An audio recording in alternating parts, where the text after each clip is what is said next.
Suma Teológica, parte Do. AE. Cuestión 94. La idolatría. A la pregunta sobre si se ha de comunicar o no con los idólatras, se respondió ya. Kitu día 9. Al tratar de la infidelidad, ¿es la idolatría una especie de superstición? ¿Es pecado? ¿Es el más grave de los pecados? ¿Cuál es la causa de este pecado? Artículo 1. ¿Se considera con razón la idolatría como una especie de superstición? Lat. Objeciones por las que parece que no es razonable considerar la idolatría como una especie de superstición. Won. Porque del mismo modo que los herejes son infieles, lo son los idólatras. Pero la herejía es una de las especies de infidelidad, como antes se dijo. Kiton sint osap on. Luego también lo es la idolatría, no es por consiguiente una especie de superstición. Do. La latría pertenece a la religión, y a ésta se opone la superstición. Pero idolatría y latría, acto esta segunda de la verdadera religión, son, según parece, palabras unívocas, porque el apetito de la falsa y verdadera bienaventuranza son unívocos, como lo son, al parecer, el culto de los falsos dioses, o idolatría, y el de latría, que es el que la verdadera religión da al verdadero Dios. Luego la idolatría no es una especie de superstición. La nada no puede ser especie de ningún género. Pero por una parte, la idolatría, según parece, no es nada, pues dice el apóstol, 1 Cor 8:4, sabemos que el ídolo no es nada en el mundo, y más adelante, 1 Cor 10:19. ¿Qué digo, pues? ¿Que las carnes sacrificadas a los ídolos son algo, o que los ídolos son algo?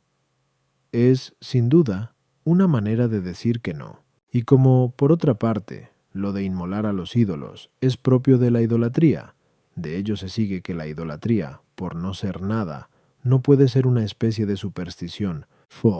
Lo propio de la superstición es dar culto divino a quien no se debe, pero así como no se debe dar culto divino a los ídolos, tampoco debería darse a las demás criaturas, razón por la cual, en Rom 1:25, se reprende a algunos porque adoraron más bien a las criaturas que al Creador. Luego no está bien llamar a esta especie de superstición idolatría, sino que se le debe dar más bien el nombre de latría de la criatura.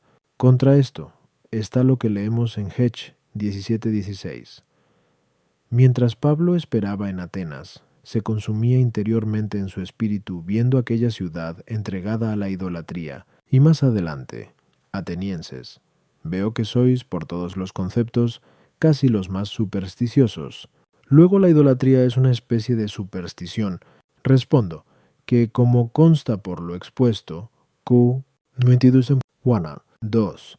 Lo propio de la superstición es extralimitarse indebidamente en el culto divino. Sucede esto sobre todo cuando se rinde culto divino a quien no se debe.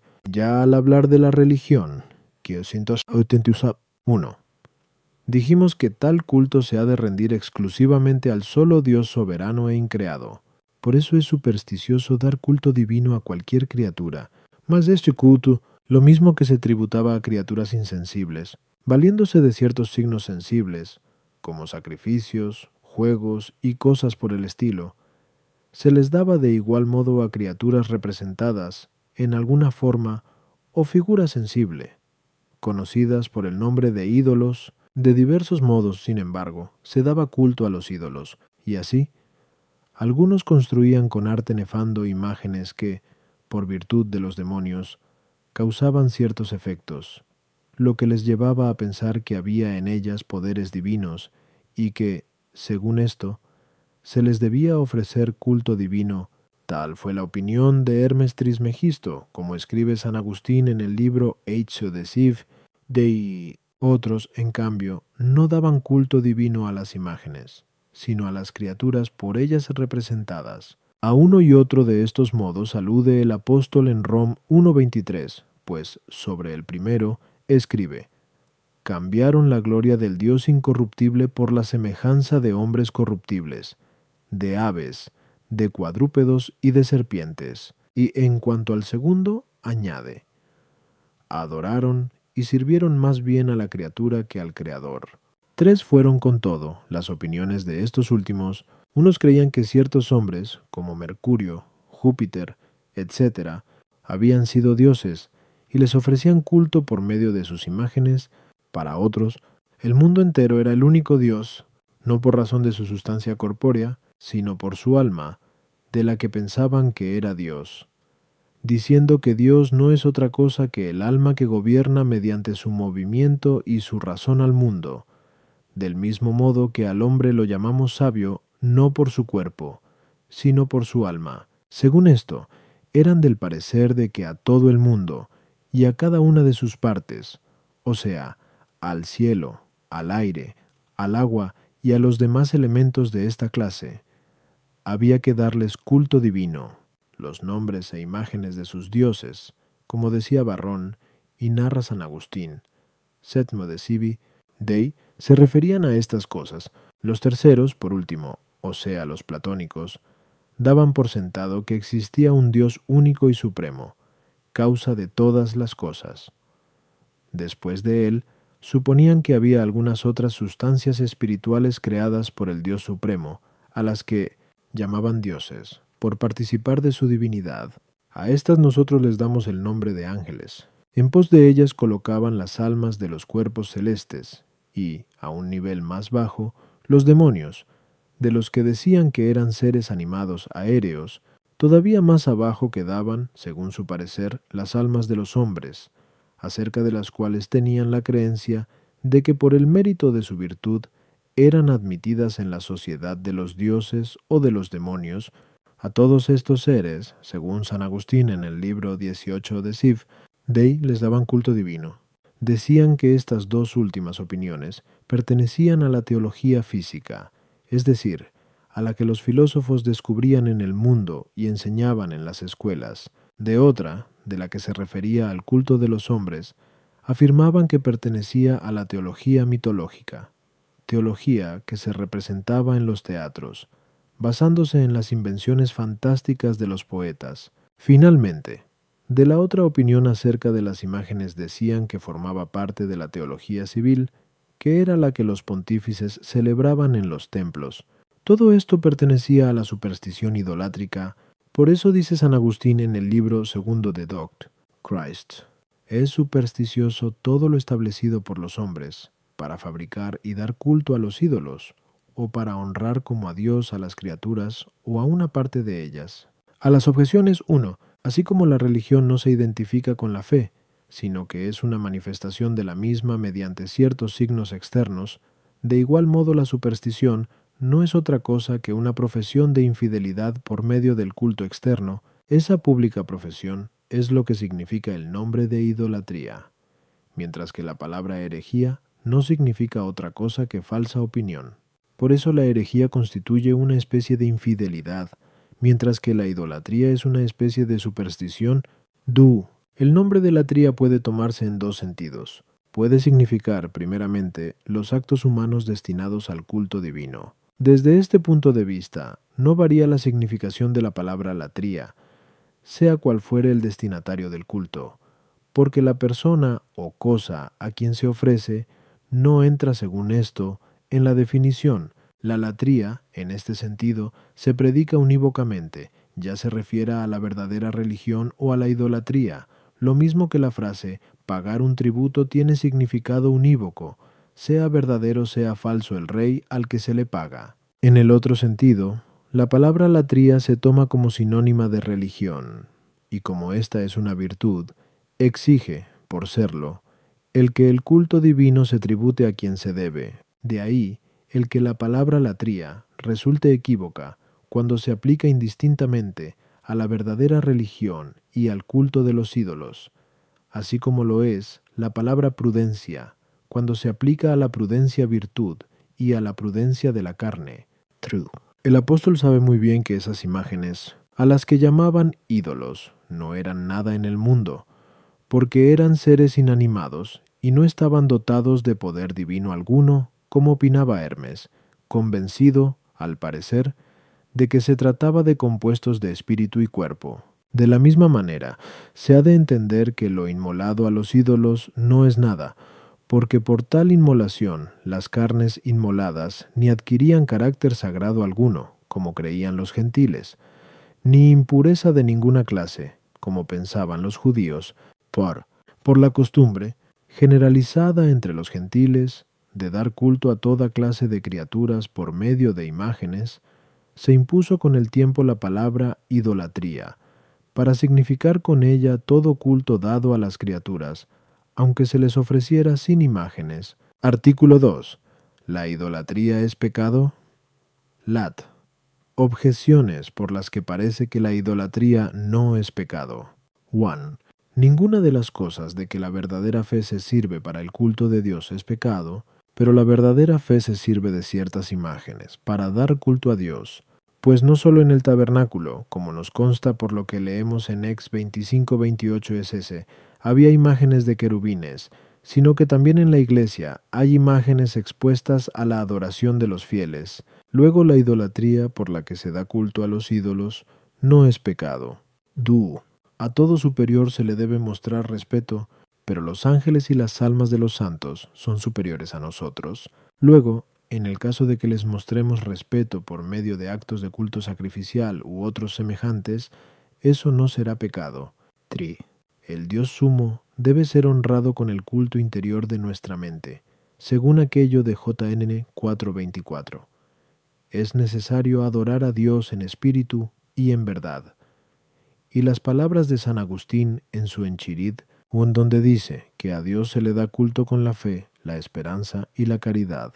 Pero puede suceder que alguien adore exteriormente a los ídolos, sin apostatar interiormente, a pesar de ello, de la verdadera fe. Luego parece que, sin menoscabo del culto divino, se puede dar culto exteriormente a los ídolos. Contra esto están estas palabras del Ex 20:5. No los adorarás, que se refieren a los actos exteriores. Y estas otras, ni les darás culto, que se refieren al culto interior, conforme expone la glosa al hablar de las esculturas e imágenes. Luego es pecado dar culto interior o exteriormente a los ídolos. Respondo. Al tratar de resolver este problema incurrieron algunos en dos errores. Los unos, porque pensaron que ofrecer sacrificios y otras cosas propias del culto latréutico no solo es algo obligatorio y bueno de suyo, tratándose del soberano Dios, sino también cuando así se honra a los otros seres que antes mencionamos. 1. Y la razón de esto es que, según ellos, toda naturaleza superior tiene derecho a que se le rindan honores divinos, en razón de su mayor proximidad a Dios, pero no es razonable hablar así, porque, aunque es verdad que debemos reverencia a todos los superiores, no a todos se la debemos por igual, sino que Dios, el Ser Supremo, que aventaja por su excelencia singular a todos, tiene derecho a una reverencia especial, y esta es la que constituye el culto de la tría.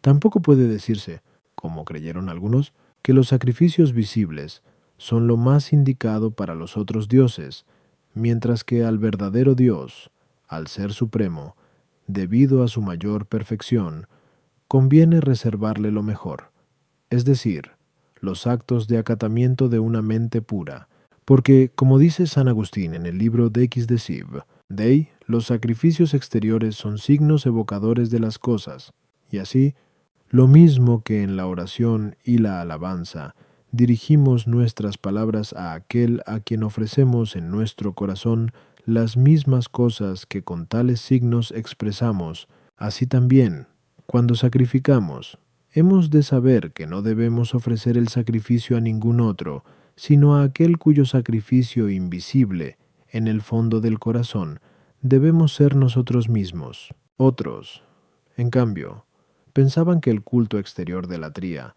no se debe ofrecer a los ídolos como algo bueno y conveniente, sino para obrar en consonancia con las costumbres del vulgo, según las palabras que San Agustín, en el libro sexto de Siv, Dei, pone en boca de Séneca.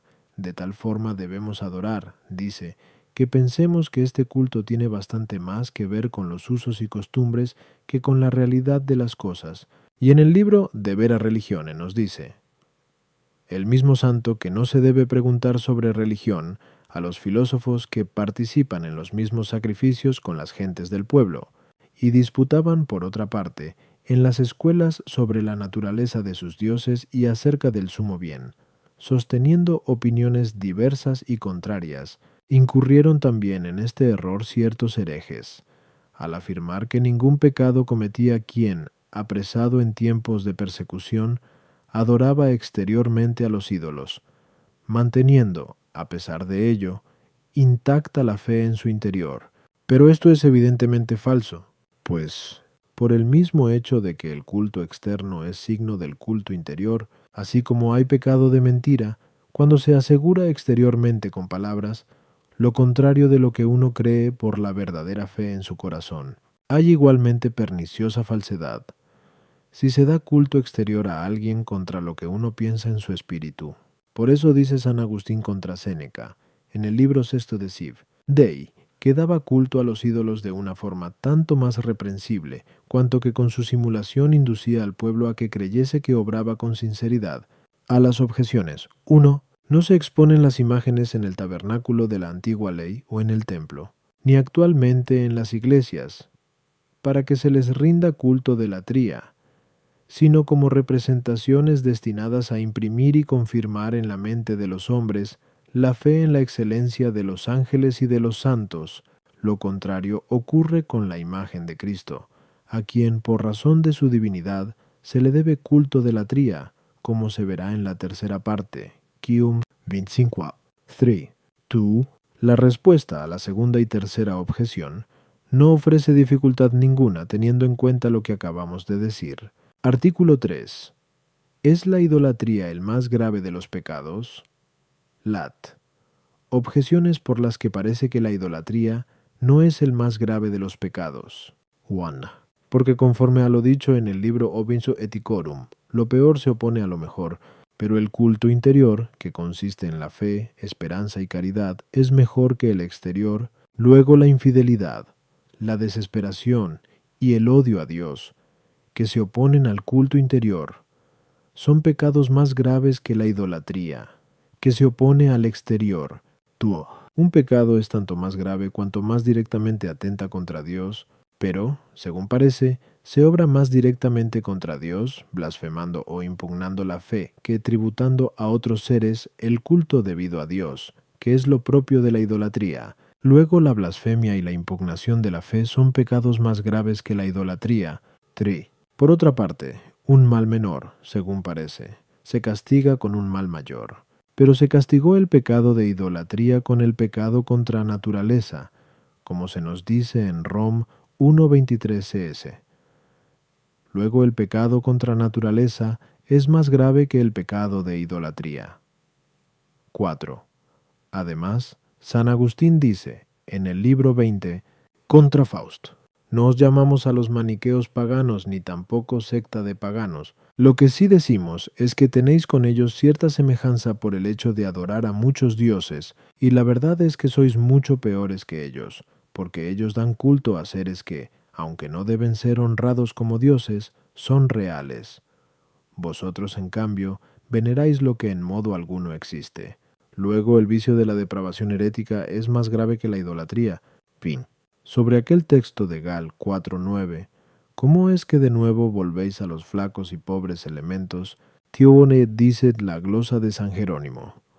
La observancia de la ley, a la que entonces se habían entregado, era un pecado casi tan grave como el servicio a los ídolos de antes de su conversión. Luego el pecado de idolatría no es el más grave.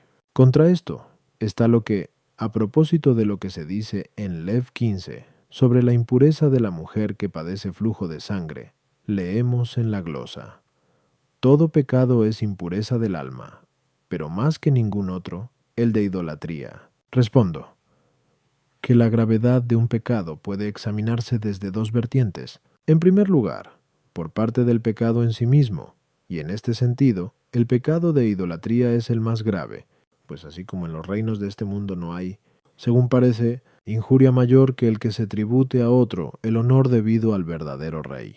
Por cuanto una cosa así perturba de suyo por completo el orden del Estado, de igual modo, en los pecados que se cometen contra Dios, que son los mayores. Parece que el más grave entre todos consiste en que alguien otorgue a una criatura el honor debido a Dios. El que esto hace, en lo que está de su parte, introduce un nuevo Dios en el mundo con menoscabo de la autoridad divina. En segundo lugar, se puede considerar también la gravedad del pecado por parte del pecador, y en este sentido, decimos que es más grave el que se comete a sabiendas que el de quien peca por ignorancia. Según esto, no hay inconveniente alguno en admitir que pecan más gravemente los herejes que, conscientes de lo que hacen, adulteran la fe que recibieron que los idólatras que pecan por ignorancia. Asimismo, algunos otros pecados pueden ser más graves por el mayor desprecio con que se cometen. A las objeciones. 1. La idolatría presupone infidelidad interior, a la que añade exteriormente el culto indebido, pero incluso en el supuesto de que se tratara solo de idolatría exterior, sin que interiormente fuese acompañada de infidelidad, se incurriría con todo en culpa de falsedad, como antes se dijo, Amínanos do, tua. La idolatría lleva implícita una grave blasfemia, en cuanto que sustrae a Dios la singularidad de su soberanía. En la práctica es también impugnación de la fe. 3. Por ser esencial a la pena el que vaya en contra de la voluntad, el pecado con que se castiga otro pecado debe ser más ignominioso, a fin de que el pecador se aborrezca a sí mismo y se haga aborrecible para los demás, pero no es necesario que sea más grave. Según esto, el pecado contra naturaleza no es tan grave como el pecado de idolatría, pero por ser más vergonzoso. Se lo impone como castigo conveniente del pecado de idolatría, con el fin, sin duda, de que así como por la idolatría se perturba el orden del culto divino, de igual modo, por el pecado contra naturaleza, se padezca en las propias tendencias naturales una perversidad humillante. 4. La herejía de los maniqueos, por razón incluso del género de pecado, es más grave que el pecado de otros idólatras, ya que deroga en mayor grado el honor divino al dar por hecho que existen dos dioses contrarios, y al crear con el pensamiento, fantaseando, multitud de fábulas vanas acerca de Dios. Es muy distinto el caso de otros herejes que reconocen y adoran a un solo Dios. Point. La observancia de la antigua ley en los tiempos de la gracia no se identifica totalmente con la práctica de la idolatría. Por lo que al género de pecado se refiere, afirmamos más bien que la una y la otra son casi iguales, porque ambas son especies de pestífera superstición. Artículo 4. ¿Era el propio hombre la causa de la idolatría? Lat. Objeciones por las que parece que no era el hombre la causa de la idolatría. Ion. Porque en el hombre no hay otra cosa que naturaleza, virtud o culpa. Pero la causa de la idolatría no puede ser la naturaleza humana. Antes, por el contrario, lo que la razón natural dicta es que existe un solo Dios, y que no hemos de dar culto divino a los muertos ni a seres inanimados. Tampoco tiene su causa en el hombre por parte de la virtud, porque el árbol bueno no puede dar frutos malos, Mt 7:18, ni por parte de la culpa, porque como leemos, Sab 14:27, el culto de los ídolos abominables es causa, principio y fin de todo mal. Luego la causa de la idolatría no es el hombre. Tú, todo lo que es efecto de la acción del hombre se da siempre donde hay hombres. Pero la idolatría no existió siempre, sino que, según se dice, apareció en la segunda edad del mundo, o la introdujo Nenrod, quien se dice que obligaba a los hombres a adorar al fuego, o niño, que hizo dar culto a la imagen de su padre Bel. Entre los griegos, como refiere San Isidoro, Prometeo fue el primero que modeló en barro estatuas de hombres. Y por otra parte, los judíos afirman que Ismael fue el primero que modeló ídolos de arcilla. Nos consta asimismo que la idolatría desapareció en gran parte en la sexta edad del mundo. Luego la idolatría no tiene por causa al hombre. Tri. San Agustín se expresa en estos términos en el libro 21 de Siv, Dei. Ni podía saberse al principio, si ellos, los demonios, no lo hubiesen dado a conocer, qué es lo que cada uno de ellos apetece, qué es lo que les causa horror, con qué nombre se los invoca o se los fuerza. De ahí provinieron la magia y quienes la ejercen, pero estas reflexiones, según parece, no son aplicables a la idolatría. Luego la causa de la idolatría no es el hombre. Contra esto está lo que leemos en Sab 14:14. La sinrazón de los hombres los introdujo, a los ídolos, en el mundo. Respondo, que son dos las causas de la idolatría, una dispositiva, y esta, sin duda alguna, fue el hombre, de tres modos. En primer lugar, por el desorden de su afectividad, en cuanto que, debido a este, los hombres comenzaron por amar o venerar con exceso a algún hombre y terminaron dándole honores divinos. Tal es la causa asignada en Sab 14:15. Un padre, presa de acerbo dolor, hizo enseguida el retrato del hijo que la muerte le había arrebatado, y a quien como hombre ya no tenía vida, comenzó a adorarlo como Dios, y allí mismo, Vid 21, se añade que los hombres, esclavizándose por servilismo a sus pasiones o a los reyes, impusieron el nombre incomunicable, propio de la divinidad, a los leños y a las piedras. En segundo lugar, porque los hombres, según afirma el filósofo, sienten naturalmente placer ante la representación o figura de las cosas. Por eso, en su rudeza primitiva, viendo las expresivas imágenes de seres humanos, obra de la habilidad de los artistas, las adoraron como dioses. De ahí lo que leemos en Sab 13, 11-13. Corta, experto leñador, un tronco manejable.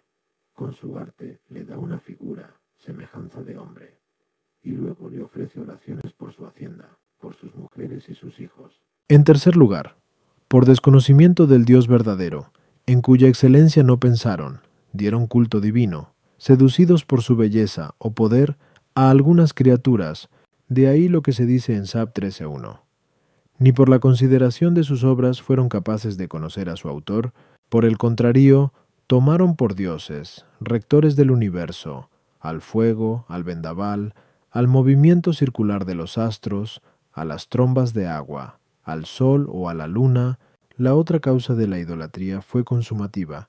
Fueron los mismos demonios que en los ídolos se mostraron como dignos de culto a los hombres ignorantes, respondiendo a sus preguntas y realizando obras que a ellos les parecían milagrosas. Por eso se dice en el Salmo 95:5, todos los dioses de los gentiles son demonios.